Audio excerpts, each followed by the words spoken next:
यहाँ से शुरू करते हैं। Photon of 12.1 electron volt. Photon का मतलब लाइट, एक लाइट रे है, उसकी एनर्जी है 12.1 इलेक्ट्रॉन वोल्ट।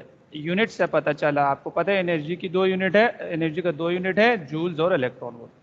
तो एक लाइट रे है, येलो लाइट रे, इसकी एनर्जी गिवन है। Absorb by hydrogen atom, hydrogen atom ने इसको एब्जॉर्ब किया है। एक्चुअली इलेक्ट्रॉन ने एब्जॉर्ब किया, क्योंकि हाइड्रोजन एटम के अंदर कोई और चीज मौजूद ही नहीं है, इलेक्ट्रॉन है, इलेक्ट्रॉन है जो कि एब्जॉर्ब करता है। इसका मतलब ये हुआ हाइड्रोजन के एटम के अंदर इलेक्ट्रॉन, आपको पता है कहाँ पे होता है, फर्स्ट ऑर्बिट में। तो फर्स्ट ऑर्बिट में जो इलेक्ट्रॉन है उसने इस लाइट रे को क्या किया है, एब्जॉर्ब किया है। अब लाइट में एनर्जी है, इस एनर्जी की, अब यहां तक जो इसने बात की है, इससे हम ये नतीजा निकाल सकते हैं, अगर इसने एब्जॉर्ब किया है इस लाइट की एनर्जी को लेके, ये ऊपर चला जाएगा। एब्जॉर्ब किया है तो एनर्जी की वजह से ये इलेक्ट्रॉन फर्स्ट ऑर्बिट से एक और ऑर्बिट में चला जाएगा, जिसको हम कहते हैं, नाम देते हैं फाइनल ऑर्बिट। अब यहीं से टॉपिक पता चल रहा है और डेटा भी। पहला डेटा तो ये है कि इस लाइट की जो एनर्जी है उसको मैं डेल्टा ई नाम देता हूं। इसने डायरेक्ट दिया हुआ है कि 12.1 इलेक्ट्रॉन वोल्ट है। और क्या पता चल रहा है, ये एक्साइटेशन का क्वेश्चन है, टॉपिक भी पता चल गया। जैसे कल का लास्ट क्वेश्चन भी एक्साइटेशन का था, कैसे पता चला, एक्साइटेशन का आसान अल्फाज में मतलब ये ऊपर चला जाना। और क्योंकि हाइड्रोजन एटम है तो हाइड्रोजन एटम में 1 से ऊपर चला जाना, क्योंकि 1 में होता है, तो ऊपर जा रहा है, इसका मतलब है एक्साइटेशन का क्वेश्चन है। तो इक्वेशन क्या बनेगा, कल हमने डिस्कस किया था, फाइनल एक्साइटेशन के केस में ये इक्वेशन लगा सकते हैं। क्यों, इलेक्ट्रॉन एनर्जी 1 पर मौजूद है, फिर आपने उसको डेल्टा ई दे दिया, तो फिर अब इसकी फाइनल एनर्जी क्या होगी, E1 प्लस डेल्टा ई, कल डिस्कस कर लिया था हमने। अब E1 की क्या है, कल हमने देख लिया था, E1 यानी फर्स्ट ऑर्बिट की जो एनर्जी है, एनर्जी के इक्वेशन में जब 1 पुट करते हैं तो -13.6 इलेक्ट्रॉन वोल्ट, और डेल्टा ई जो आपने दिया है 12.1 इलेक्ट्रॉन वोल्ट। तो ये आपके पास आया फाइनल एनर्जी की वैल्यू। यानी ये जो एक सेंटेंस है ना, इसमें ये सारी बातें छुपी हुई थी।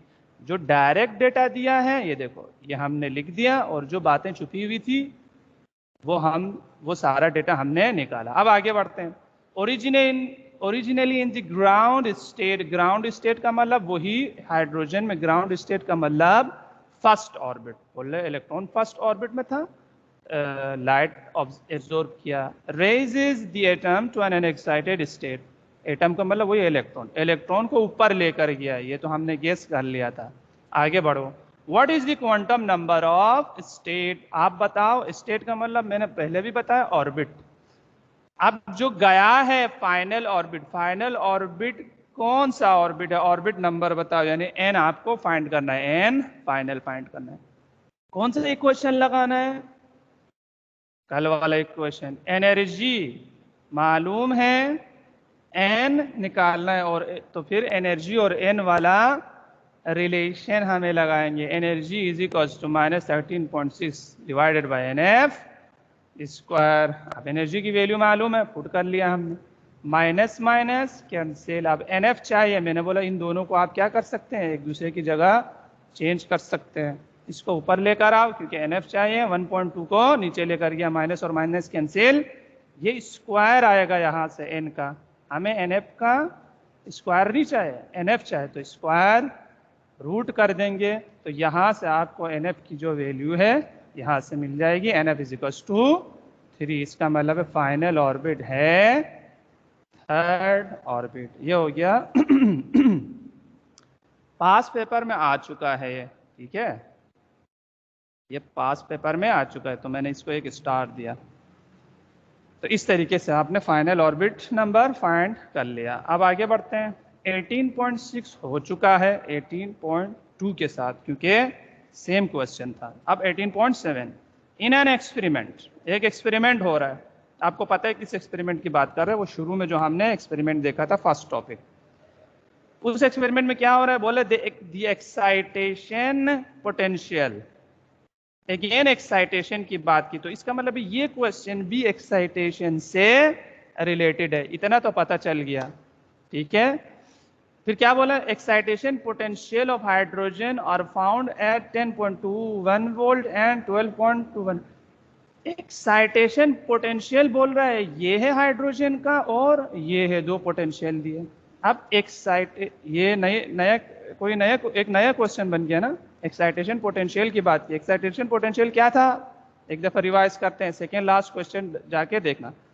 एक्साइटेशन का मतलब इलेक्ट्रॉन का ऊपर चला जाना। अब यहाँ पे एक्साइटेशन पोटेंशियल दिए, या दूसरा नाम है इसका एक्साइटेशन वोल्टेज।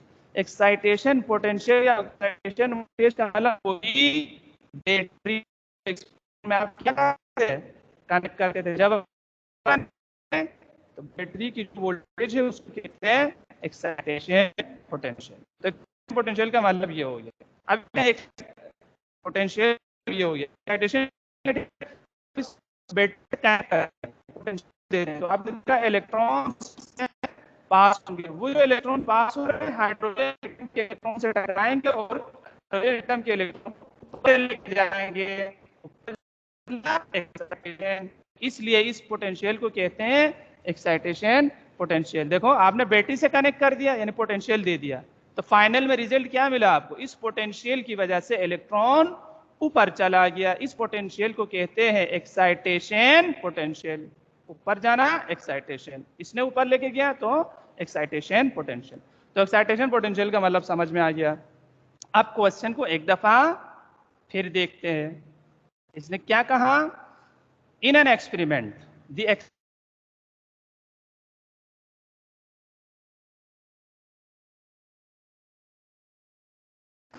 सर आवाज नहीं आ रही।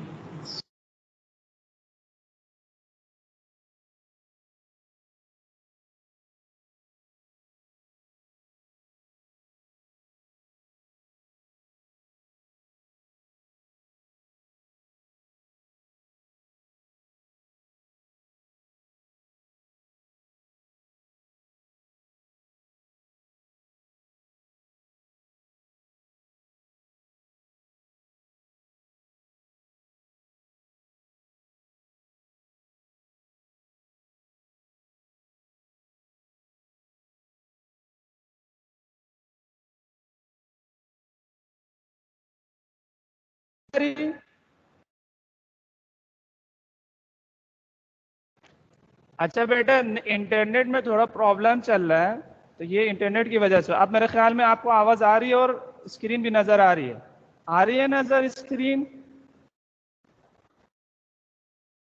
अब ये डिस्टरबेंस हो गया, स्क्रीन नजर आ रही है आप लोगों को? जी यस सर। ठीक है ठीक है, बीच में डिस्कनेक्ट हो गया था थोड़ी देर। तो इन शॉर्ट एक्साइटेशन पोटेंशियल दिया है हाइड्रोजन एटम का। हाइड्रोजन एटम बोला इसका मतलब है इलेक्ट्रॉन फर्स्ट ऑर्बिट में, ठीक है। अब इसने बोला इसके हाइड्रोजन एटम की एक्साइटेशन पोटेंशियल ये दो है। इसके क्या मतलब, एक्साइटेशन का मतलब ऊपर लेके जाना, यानी पहली दफा अगर आप ऊपर लेके जाना चाहें 1 से 2 तो आपको देना होगा 10.21 इलेक्ट्रॉन वोल्ट, यानी सेकेंड ऑर्बिट में लेके जाने के लिए 10.2 वोल्ट आपको देना होगा। फिर नेक्स्ट कहाँ लेके जा सकते हैं, अगर आप नेक्स्ट 3 पे लेके जाना चाहें, सेकेंड ऑप्शन हमारे पास क्या है, पहला तो 2 पे जा सकता है, उसके बाद सेकेंड ऑप्शन है 3 पे जाना।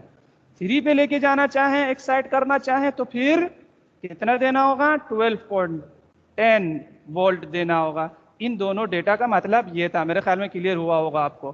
तो 2 पे लेके जाना हो तो पहली दफा एक्साइट, यानी 2 पे लेके जाना हो तो इतना वोल्टेज देना होगा, 3 पे लेके जाना हो तो इतना वोल्टेज देना होगा, ठीक है। अब आगे क्या पूछा है, 3 different spectral lines are emitted. जब आप ये करेंगे यानी 2 पे लेके जाएंगे या 3 पे लेके जाएंगे तो बोल रहे हैं कि 3 लाइट रेज इमिट होंगी। फाइंड देयर वेवलेंथ, उन तीनों लाइट रेज के वेवलेंथ आप फाइंड करो। अब हम एक एक करके देखते हैं कि वो 3 लाइट रेज कौन कौन से हैं। तो पहला केस तो ये हो सकता है, देखो अगर आपने 3 पे लेकर गया है हायर ऑर्बिट में, तो इलेक्ट्रॉन जब हायर ऑर्बिट से लोअर ऑर्बिट में ट्रांसफर होगा तो लाइट रेज इमिट होगी, आपको पता है। तो पहला लाइट रे जो इमिट होगी वो कब होगी, जब 3 से इलेक्ट्रॉन 1 पे आया। तो फर्स्ट लाइट रे ये लाइट रे हो सकती है 3 से इलेक्ट्रॉन वापस आए 1 पे, यानी n इनिशियल 3, n फाइनल 1। पूछा क्या है आपसे, लेमडा पूछा है। अब मेरे ख्याल में आपको क्लियर हुआ होगा ये कौन सा टॉपिक है, वेवलेंथ वाला टॉपिक है। जब लाइट रेज निकलती है उसकी वेवलेंथ का इक्वेशन क्या था, 1/λ is equal to RH 1/NF² minus 1/NI²। ये लगाएंगे। अब RH राइटबर्ग्स कांस्टेंट आपको पेपर में गिवन होगा 1.097 एक्सपोनेंट 7। अब इस केस में 3 से 1 वाला केस कर रहा हूं, इनिशियल 3 है तो 3 पुट कर दिया, फाइनल 1 है तो 1 पुट कर दिया। आगे आप कैलकुलेटर से करेंगे तो ये वैल्यू आएगी, इनवर्स करेंगे तो ये वैल्यू आएगी। ये आपके पास वेवलेंथ आया फास्ट लाइट रे के लिए जो यहां से निकल रही है। अब इसने नैनोमीटर में दिया है, वो तो कन्वर्ट करना आपको पता है। यहाँ पे -2 लगाना होगा, पॉइंट को 2 डिजिट आगे लेके जाना होगा। ये पहले पढ़ा चुका हूँ, अब बार बार रिपीट नहीं करूंगा। तो यहाँ पे होगा -9, 2 पॉइंट आगे लेके जाएंगे तो 102.55। अब एक्सपोनेंट 9 का मतलब नैनो, इसकी जगह मैंने लिख दिया नैनोमीटर। ठीक है बेटा, तो ये आपके पास आया फर्स्ट लाइट रे की जो वेवलेंथ है। अच्छा, इसने बोला 3 की फाइंड करो, ये तो फर्स्ट हो गया। सेकेंड कौन सा हो सकता है, सेकेंड लाइट रे। ये देखो, अगर 2 पे आप लेकर गए हैं तो 2 से जब वापस 1 पे आएगा इलेक्ट्रॉन, तब भी क्या होगा, एक लाइट रेज इसमें से निकलेगी। तो सेकेंड लाइट रे जो निकल सकती है वो जब निकलेगी जब 2 से इलेक्ट्रॉन 1 पे आए, या n इनिशियल 2, n फाइनल 1। तो ये लो, सेकेंड केस ये हो सकता है 2 से 1 पे आए, इनिशियल 2 फाइनल 1। अगेन इक्वेशन लगाया 1/λ is equal to RH 1/NF² minus 1/NI²। RH constant value आपको गिवन होगा, वही चीजें रिपीट हो रही है। इनिशियल की जगह आप 2 रखना है क्योंकि 2 से आ रहा है, फाइनल की जगह 1 रखना है। यहाँ से कैलकुलेटर से आप कैलकुलेट करेंगे तो ये वैल्यू आएगी, इनवर्स करेंगे तो आप ये वैल्यू आएंगे। अगेन नैनोमीटर में फाइंड करना होगा। ठीक है, तो इसको -2 लगाएंगे, 2 पॉइंट आगे लेके जाएंगे तो ये एक्सपोनेंट -9 होगा। अब एक्सपोनेंट -9 की जगह आप नैनोमीटर लिखेंगे। ये आपके पास आया सेकेंड लाइट रे की वेवलेंथ। अब थर्ड लाइट रे कौन सा हो सकता है, देखो 3 से वापस आया तो एक लाइट रे निकली, 2 से वापस आया तो दूसरी लाइट रे निकली। अब थर्ड लाइट रे कौन सा हो सकता है, थर्ड लाइट रे ये भी पॉसिबल तो है, जो 3 पे गया है वो डायरेक्ट 1 पे आने के बजाय पहले कहां पे ट्रांसफर हो जाए, 2 पे। तो 3 से 2 पे भी पॉसिबल है। तो जब 3 से 2 पे आएगा इलेक्ट्रॉन तब भी लाइट रेज निकलेंगी। तो थर्ड जो लाइट रे निकल सकती है वो तब निकल सकती है जब इलेक्ट्रॉन 3 से 2 पे आए। तो थर्ड केस करते हैं हम। ये सेकेंड केस था। थर्ड केस ये है कि 3 से आए 2 पे, यानी इनिशियल 3 फाइनल 2, बाकी इक्वेशन सेम है। 1/λ लगाया, RH की जगह 1.097 एक्सपोनेंट 7, ये तो सेम है। फाइनल अब 2 है, 2 रखा, इनिशियल 3 है, 3 रखा। कैलकुलेटर से आप कैलकुलेट करें तो ये वैल्यू आएगी, इनवर्स करेंगे तो ये वैल्यू आएगी। अब आप इसको नैनोमीटर में कन्वर्ट करो, अगेन वही वाली बात हो जाएगी। -2 लगाया इधर ताकि -9 बने, 9 नैनो होता है, और 2 माइनस लगाया तो 2 पॉइंट आगे लेके गया तो 656 एक्सपोनेंट -9। एक्सपोनेंट -9 का मतलब नैनो। तो इसमें आएगा आपके पास लास्ट जो वेवलेंथ है वो हो गया 656 नैनोमीटर। इस तरीके से 3 लाइट रेज इसमें से निकल सकती है। बात क्लियर हो गई बेटा? तो ये हो गया 18.7। मैंने इस तरीके से सोल्व कर लिया। ये आसान वाला मेथड है, ये है आसान वाला। इसका एक और मेथड है, अगर आप गौर करो, मैंने वोल्टेज यूज ही नहीं किया। ठीक है, इसमें से जो डेटा दिया था उसमें से मैंने खुद ये डेटा निकाला कि कहाँ से कहाँ जा रहा है, उस तरीके से, और उसको यूज करके, इस कॉन्सेप्ट को यूज करके लेमडा का इक्वेशन लगा के सोल्व कर लिया। तो पहला मेथड, फर्स्ट मेथड ये है, ये इजी और आसान मेथड है। लेकिन अगर आप वोल्टेज यूज, इसमें वोल्टेज यूज ही नहीं हुआ। सेकेंड मेथड ये है कि वोल्टेज को यूज करो, वोल्टेज को यूज करो। वोल्टेज गिवन है, 2 पे जाने का वोल्टेज, 3 पे जाने का वोल्टेज, और लेमडा आपसे पूछा है। तो अगर आप सेकेंड मेथड करना चाहें तो फिर वोल्टेज गिवन है, लेमडा चाहिए, तो वोल्टेज और लेमडा के दरमियान पहले एक रिलेशन फाइंड करना चाहिए, क्योंकि वोल्टेज गिवन है, लेमडा फाइंड करना है। तो लेमडा और वोल्टेज के दरमियान एक इक्वेशन बनाओ, उसके बाद आप सेकेंड मेथड को अप्लाई कर सकते हैं। तो फिर मैं अब सेकेंड मेथड भी कर रहा हूं, आपको जो आसान लगे, मेरे ख्याल में ये ज्यादा इजी है, आप उससे करो। तो सेकेंड मेथड के लिए क्या करना होगा, वोल्टेज गिवन है और लेमडा फाइंड करना है। तो रिलेशन बिटवीन वोल्टेज और वेवलेंथ पहले आपको फाइंड करना होगा। अब आगे फाइंड करते हैं वोल्टेज। अब कैसे फाइंड करें, यहां से शुरू करते हैं। वोल्टेज का कॉन्सेप्ट क्या है, जब देखो आपने जब भी सर्किट में बैटरी लगाया, बैटरी को इस तरीके से शो करते हैं, तो उस बैटरी की कोई वोल्टेज है, जैसे आपने सुना होगा 3 वोल्ट की बैटरी है, 5 वोल्ट की बैटरी है, 6 वोल्ट की बैटरी है। इस वोल्ट का क्या मतलब, इस वोल्टेज का क्या मतलब, अगर ये समझ लो तो रिलेशन बन जाएगा। देखो वोल्टेज एक्चुअली, बैटरी का क्या काम है, बैटरी इलेक्ट्रॉन को एनर्जी देता है, जिसकी वजह से इलेक्ट्रॉन सर्किट में मूव करके इधर से एक पॉइंट से दूसरे पॉइंट पे जाता है। यहां पे एनर्जी खत्म हो जाएगी, फिर दोबारा बैटरी इलेक्ट्रॉन को एनर्जी देके यहां से यहां लेके जाएगा।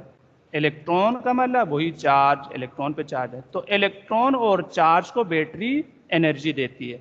बैटरी का काम ये है। अब ये जो वोल्टेज है ना, ये पता है क्या है, हर एक चार्ज को जो बैटरी एनर्जी दे रही है उसको कहते हैं वोल्टेज। यानी वोल्टेज है एनर्जी पर चार्ज।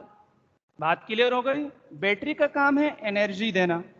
अब बैटरी हर एक चार्ज को, एक चार्ज का मतलब एक कूलम, चार्ज की यूनिट आपको पता है कूलम है, बैटरी का काम है एनर्जी देना। बैटरी हर एक चार्ज को कितनी एनर्जी दे रही है उसको कहते हैं वोल्टेज। यानी यू लिख सकता हूं फिर मैं mathematically, voltage is equal to energy per charge, यानी एनर्जी जो हर एक चार्ज को मिल रही है। इस इक्वेशन को थोड़ा सा वो करो, ये डिवाइड है, Q को मैं इधर मल्टीप्लाई करता हूं तो E is equal to V into Q, ये आपके पास वोल्टेज का इक्वेशन बन गया। तो वोल्टेज के कॉन्सेप्ट को यूज करके मैंने वोल्टेज के लिए इक्वेशन बनाया। अब वेवलेंथ का भी इक्वेशन बनाएंगे, फिर इन दोनों को रिलेट कर देंगे। अब समझ में आया। बीच में एक बात बताऊं कि ये वोल्टेज का क्या मतलब, 3 वोल्ट की बैटरी है, इसका क्या मतलब, यानी वो बैटरी हर एक चार्ज को 3 जूल एनर्जी दे रही है। 5 वोल्ट की बैटरी, इसका क्या मतलब, यानी वो बैटरी हर एक चार्ज को 5 जूल एनर्जी दे रही है। तो वोल्टेज का मतलब एनर्जी पर चार्ज, हर एक चार्ज को जो एनर्जी मिलती है। तो यहां से एक इक्वेशन हमें मिला वोल्टेज के लिए। अब वेवलेंथ के लिए का इक्वेशन क्या है, वेवलेंथ के लिए आपको अभी पता, अभी हमने डिस्कस कर दिया सेकेंड पोस्टुलेट में। जब आप वोल्टेज देते थे तो क्या होता था, अभी हमने डिस्कस किया, इलेक्ट्रॉन लोअर ऑर्बिट में से हायर ऑर्बिट में ट्रांसफर हो रहा था। आपने वोल्टेज दिया, एनर्जी दिया, तो इलेक्ट्रॉन हायर और लोअर ऑर्बिट से हायर ऑर्बिट में ट्रांसफर होता है। जब इलेक्ट्रॉन वापस लोअर ऑर्बिट में आता है तो लाइट रेज इमिट होती है। इस लाइट रे की जो एनर्जी है वो क्या होगी, second postulate, energy is equal to H into F. जाके सेकेंड पोस्टुलेट वाला लेक्चर देख लेना, ये करा चुका हूं। फिर एफ क्या किसके बराबर है, एफ है C अपॉन लेमडा। ये वेवलेंथ के डेरिवेशन में बता दिया मैंने कि C अपॉन लेमडा कैसे आया। तो एनर्जी होगी, लेमडा के लिए इक्वेशन फाइंड कर रहा हूं, लेमडा क्या इक्वेशन, एनर्जी है H इंटू एफ लेमडा के लिए और इस वेव के लिए, और F है C अपॉन लेमडा। तो F की जगह मैंने C अपॉन लेमडा रखा। ये आपके पास आया लेमडा का इक्वेशन, ये आपके पास आया वोल्टेज का इक्वेशन। अब देखो लेफ्ट साइड बराबर है एनर्जी, तो राइट साइड को इक्वल कर देंगे। लेफ्ट साइड बराबर है तो राइट साइड, यहाँ पे V Q is equal to H C upon lambda. बस हो गया, एक स्टेप और करना है आपको, लेमडा और वोल्टेज का रिलेशन फाइंड करना था। फाइंड क्या करना है, लेमडा। तो लेमडा को इधर लेके जाओ, क्रॉस मल्टीप्लाई करो, चलो ये दो lambda into this we Q, lambda we Q, और यहाँ पे कुछ भी नहीं है यानी 1 है, 1 इंटू एच सी हो गया। अब लेमडा चाहिए आपको, लेमडा हो गया H C upon V into Q. ये डेरिवेशन कोई थ्योरी का पार्ट नहीं है, ना पेपर में आएगा, सिर्फ इसलिए किया ताकि आपको पता चले लेमडा और वेवलेंथ वोल्टेज का इक्वेशन क्या है। अब हमने फाइंड कर लिया लेमडा और वोल्टेज का रिलेशन, हमने फाइंड कर लिया। अब आप डायरेक्ट वोल्टेज को यूज करके आप लेमडा निकाल सकते हैं, यानी सेकेंड मेथड अब आप यूज कर सकते हैं। तो फिर मैं आप सेकेंड मेथड से कर रहा हूँ। दोबारा क्वेश्चन को देखो, इसने बोला था हाइड्रोजन एटम है, इलेक्ट्रॉन फर्स्ट ऑर्बिट में है, फिर बोला था अगर मैं इतना वोल्टेज दूं तो एक दफ़ा एक्साइट होगा, एक्साइट का मतलब ऊपर चला जाएगा। तो पहली दफ़ा ऊपर जब चला जाएगा तो 2 पे चला जाएगा, तो 2 पे चला जाएगा जब आपने 10.2 वोल्ट दिया है, तो वोल्टेज फॉर 2 10.2 लिख दिया। अब दूसरा केस आगे उसने बोला कि अगर आप 12.10 दो एक और दफ़ा एक्साइट हो जाएगा, यानी अब जाएगा थर्ड ऑर्बिट में। थर्ड ऑर्बिट में लेके जाने के लिए कितना वोल्टेज दिया बेटा?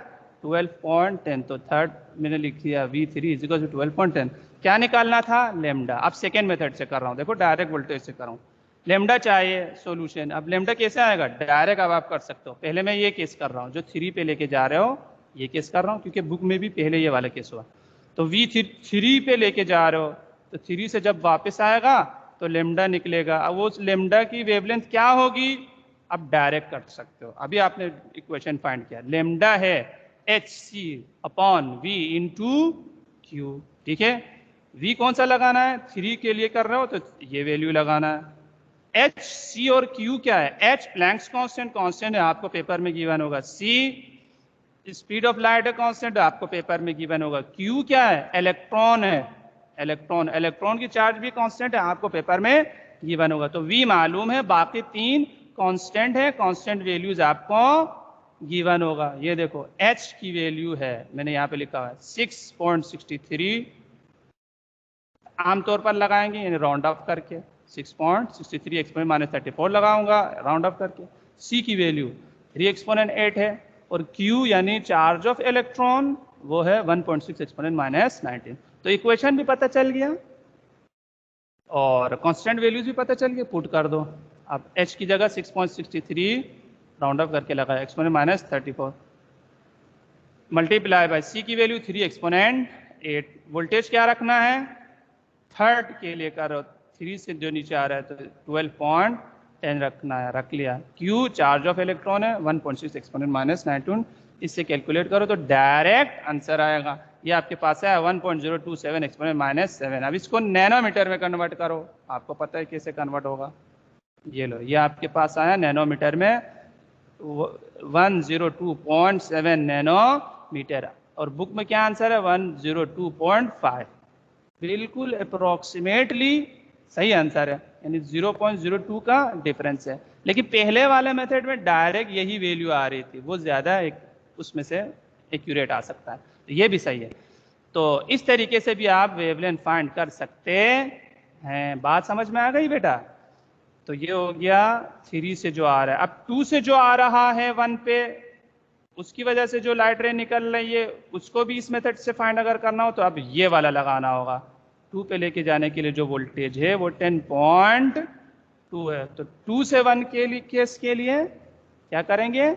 यही क्वेश्चन यूज करेंगे। सारी वैल्यूज वही होंगी, सिर्फ वोल्टेज की जगह अब मैंने 2 पे लेके जाने वाला वोल्टेज लगा दिया 10.21। तो यहाँ से कैलकुलेट करो तो ये आएगी, और अगर आप नैनोमीटर में कन्वर्ट करो तो ये आएगी। अब मैं बार बार रिपीट नहीं करूँगा, नैनोमीटर में कन्वर्ट करना आपको आता है। तो ये आपके पास आया 2 से 1 पे जो लाइटें आएगी उसकी वेवलेंथ। अब थर्ड केस जो था 3 से 2 पे आया, इसके लिए कौन सा वोल्टेज लगाना पड़ेगा बेटा?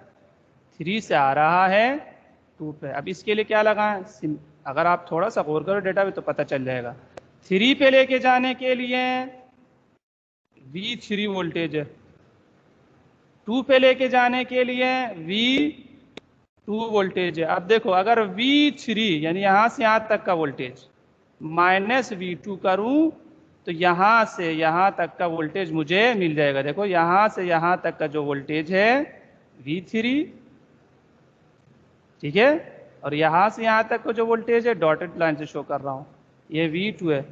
V3 माइनस V2 करो तो क्या बचेगा, ये बचेगा 3 से 2 तक का वोल्टेज। तो 3 से 2 तक के लिए 3 वोल्टेज को माइनस 2 वोल्टेज करना होगा। तो इस तरीके से आ सकता है। तो थर्ड केस के लिए मैं क्या करूंगा, थर्ड ऑर्बिट का वोल्टेज V3,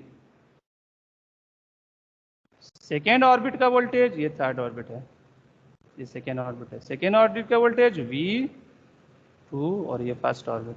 अब V3 में से V2 निकालो, क्या बचेगा, ये बचेगा, यानी 3 से 2 तक का वोल्टेज। तो मैंने लिख दिया V3 माइनस V2 यानी 12.10 माइनस 10.21, ये आएगा 1.89। मैंने राउंड अप करके 1.9 लगा दिया। अब आप पुट करो, बाकी चीज़ें सेम है, सिर्फ वोल्टेज निकालना कैसा है इसमें वो मैंने बता दिया। ये पॉइंट था जो कि आपको क्लियर हो गया। अब आप यूज़ करो direct, lambda is equal to HC upon VQ। HC constant values है, गिवन है, क्यू भी कांस्टेंट वैल्यू गिवन है, V की जगह आप 1.9 पुट करना है।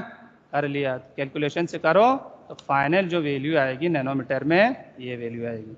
बात क्लियर हो गई बेटा। तो मैंने दोनों मेथड कर लिया।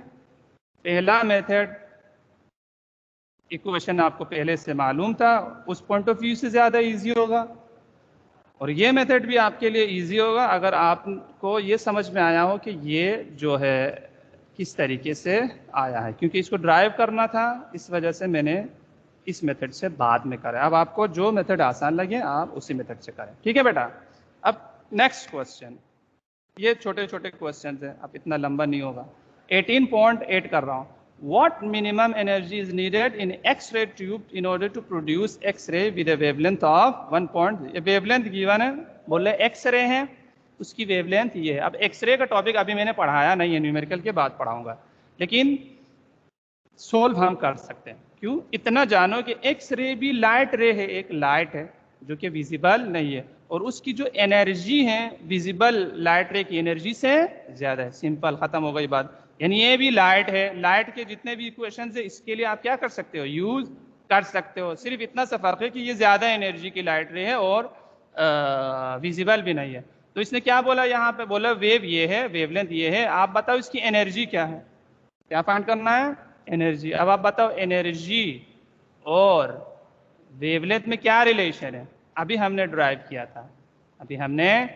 किया था, सेकेंड पॉस्टुलेट जब मैं एक्सप्लेन कर रहा था उसमें डिटेल में मैंने डिस्कस कर लिया है। आप थर्ड पॉस्टुलेट वो वाला लेक्चर जाके देखो, उसमें ये आया था कि जो लाइट रेज इमिट होंगी उसकी एनर्जी फ्रीक्वेंसी पे डिपेंड करते हैं। Energy is equal to H/F, और फ्रीक्वेंसी C अपॉन लेमडा है। ये भी कैसे आया, लेमडा वाला डेरिवेशन जो है उसमें मैंने बताया, जाके लेक्चर देख लेना, ठीक है। अब जब इसमें पुट करेंगे तो F की जगह C अपॉन लेमडा आएगा। तो ये है relation between energy and lambda. यहाँ पे लेमडा गिवन है, एनर्जी फाइंड करना था, तो ये वाला इक्वेशन लगाएंगे, तो यही वाला इक्वेशन लगाएंगे, E is equal to HC upon lambda. अब H और C अभी मैंने दिखाया, कांस्टेंट वैल्यूज है, गिवन होगा 6.63 एक्सपोनेंट माइनस 34, C की value 3 exponent 8 divided by wavelength 0.1 exponent minus 10। तो आपके पास जो आंसर आएगा जूल्स में 1.99 एक्सपोनेंट माइनस 10, ये आपके पास आया फाइनल आंसर, ठीक है। इसमें बुक में 1610 है, इसको आप कैलकुलेट करो, देखो क्या आ रहा है। ये आपके पास आएगा 1.99 एक्सपोनेंट माइनस 10। ये हो गया 18.8। Next question 18.9। ये छोटे छोटे क्वेश्चन है, जल्दी जल्दी हो जाएगा। Certain atom emits spectrum lines, बोले एक एटम है, इसमें से ये लाइट रेज निकल रही है 300, 400 एंड 1200 नैनोमीटर्स। तो एक वेवलेंथ है 300 नैनोमीटर, नैनो की जगह नैनो को मीटर को मीटर में कन्वर्ट करना है तो एक्सपोनेंट माइनस 9 लगाएंगे, नैनो का मतलब एक्सपोनेंट माइनस 9। बी 400 नैनोमीटर तो 400 इंटू एक्सपोनेंट माइनस 9 मीटर। और थर्ड जो लाइट रे निकल रही है 1200 नैनोमीटर, तो नैनो की जगह अगेन एक्सपोनेंट माइनस 9 लगाया। अब क्या बोल रहा है, ये सब निकल रहे हैं, ठीक है। Assuming that 3 energy levels are involve in the corresponding transition, calculate the quantum of energy. Quantum number नहीं है, कहीं गलती ना हो जाए, क्वांटम ऑफ एनर्जी आपको फाइंड करना है। एनर्जी वेवलेंथ गिवन है, ये जो लाइट रे निकल रही है इसकी वेवलेंथ गिवन है, एनर्जी फाइंड करना है। तो क्या हो गया, टॉपिक सेम 18.8 वाला ही टॉपिक, यानी एनर्जी और वेवलेंथ का रिलेशन यूज करना है। तो पहले केस के लिए मैं कर रहा हूं, पार्ट ए के लिए कर रहा हूं। लैम्डा इतना नैनोमीटर है और मीटर में 3 एक्सपोनेंट -9। अब इसमें वैल्यूज पुट कर दो। एच कांस्टेंट वैल्यू आपको गिवन होगा 663 एक्सपोनेंट -34, सी 3 एक्सपोनेंट 8 गिवन होगा। लैम्डा की वैल्यू फर्स्ट केस के लिए कर रहा हूं तो ये पुट कर लिया। अब यहाँ से आपको एनर्जी मिलेगी, एनर्जी की वैल्यू आएगी जूल्स में, ये वैल्यू आ गई। लेकिन बुक में देखो इलेक्ट्रॉन वोल्ट में दिया है। अब जूल को इलेक्ट्रॉन वोल्ट में कैसे कन्वर्ट करना है, न्यूमेरिकल के जो लेक्चर्स है उसमें फर्स्ट लेक्चर, न्यूमेरिकल के फर्स्ट लेक्चर में मैंने बताया था कि क्या करेंगे, जूल को इलेक्ट्रॉन वोल्ट में कन्वर्ट करने के लिए डिवाइडेड बाय 1.6 एक्सपोनेंट -19 करेंगे, तो फिर ये आपको इलेक्ट्रॉन वोल्ट में मिल जाएगी। तो इन शॉर्ट वेवलेंथ गिवन है, एनर्जी चाहे तो ये वाला इक्वेशन यूज करेंगे, इलेक्ट्रॉन वोल्ट में कन्वर्ट करना है तो इससे डिवाइड करेंगे। अब बी और सी पर आप खुद कर सकते हैं, चारों घर पे सिर्फ लेमडा की वैल्यू इस केस के लिए ये रखो, इस केस के लिए ये रखो।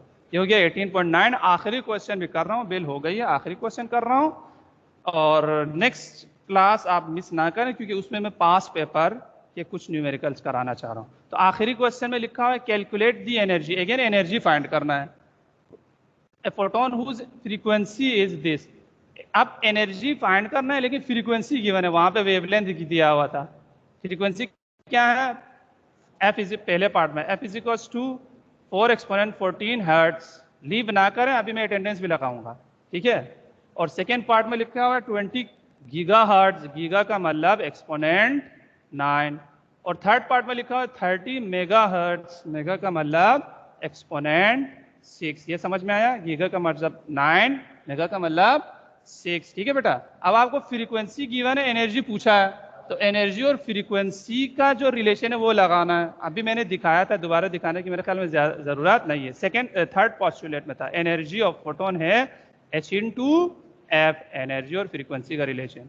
एफ गिवन है, एच कांस्टेंट है, प्लैंक्स कांस्टेंट है, तो कांस्टेंट वैल्यू आपको गिवन होगी, ये आपको मिल जाएगी।